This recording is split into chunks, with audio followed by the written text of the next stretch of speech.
عملنا كفتة الرز وقلب الحبس.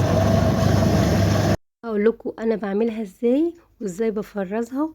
وممكن تفرزيها مقليه او تفرزيها نيه وتطلعيها تسيبيها على الرخامه تفك شويه. واقولك المقادير بتاعتي. انا بحط على كل كيلو رز 800 جرام لحمه مفرومه، وانا عاملاها جملي. الخضره انا باخد الورق بس ما باخدش عيدان. اوريكم العود ده ما باخدوش خالص، باخد الورقه بالشكل ده، بقطفها كأني بقطف ملوخية. باخد الورقة، ما باخدش العود عشان ما تفلقش منك ولا تشقق ولا تفك في الصلصة. اهو العود ده ما باخدوش خالص.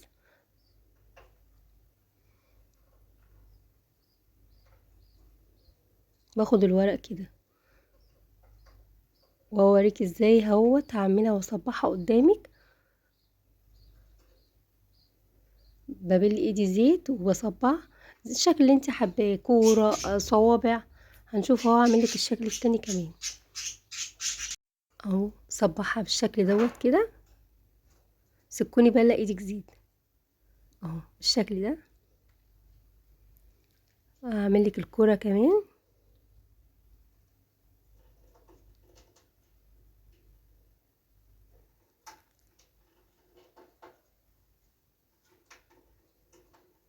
اهو بالشكل ده كده. اخلص بقى الكميه اللي عندي وهنزل في الزيت سخن. بنزل بيها كده.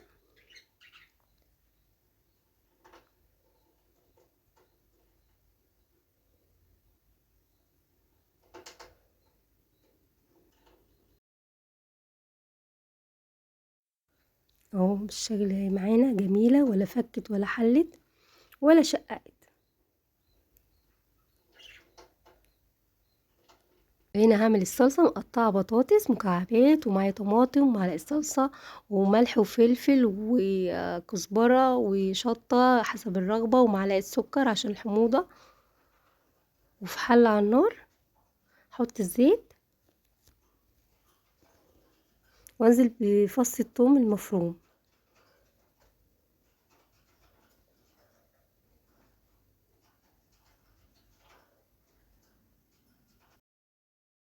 انزل بمعلقتين الصلصه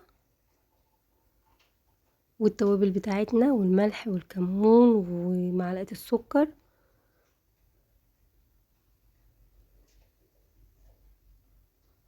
والطماطم بتاعتنا المعصوره، واسيبها تتسبك.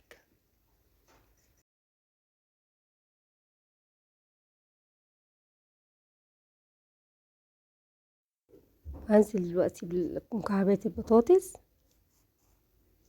وبعدين انزل بالكفته، وهنا هسيبها تاخد غلوه مع البطاطس.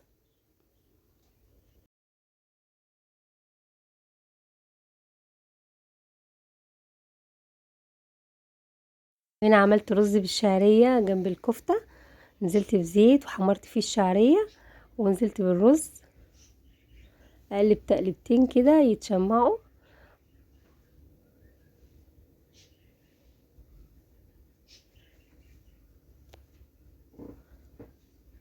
واضيف له رشه الملح واسقيه بميه او شوربه واغطي عليه لما يستوي.